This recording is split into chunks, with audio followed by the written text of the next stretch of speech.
Alright, so it's another day and there's another repair. This one's a desk job, and today I have gout. I can't walk. I've been pushing the clutch in the 6-wheel drive Land Rover too much and it hurts.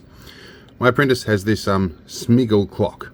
Now these are, I'm pretty sure, rebranded Chinese stuff, but she has obsession with the Smiggle brand, so it's kind of like buying into the Apple ecosystem. We kind of cave to it occasionally. We have marked this little button here because that resets the entire clock, and so she kept doing that all the time.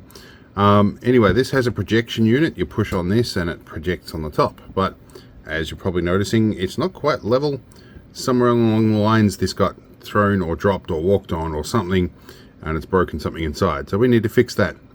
So we'll get this open.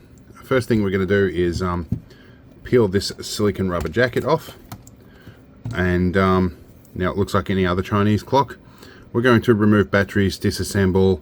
These are just 4 Phillips screws. We're going to remove those and then have a look on the inside.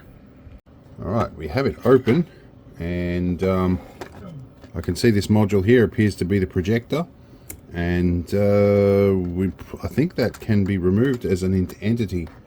It looks like there is a switch module on the side here that might have actually just come unclipped. Let's see if we can just clip that back in, and it looks like it's going to actually click it, so we might have actually just fixed that, clicking that little latch back in. I'd be happy if that's as simple as it is, because there are some really flimsy looking carbon ribbon cables in here that I don't want to mess with. Now they've taken the time to label the circuit board here with what all these things do, but didn't bother to label it on the back of the device. Anyway, let's put this back together, see if it works. Alright, let's see here. The projection side of it does seem to be working. We have a reasonably focused projection on the table there. Clock works, so I think it's safe to put the screws back in. Okay, so we're going to put all this back together. Put its silicon protection device on, we'll call it that, to make it a little bit advertiser friendly. All my protection devices are latex.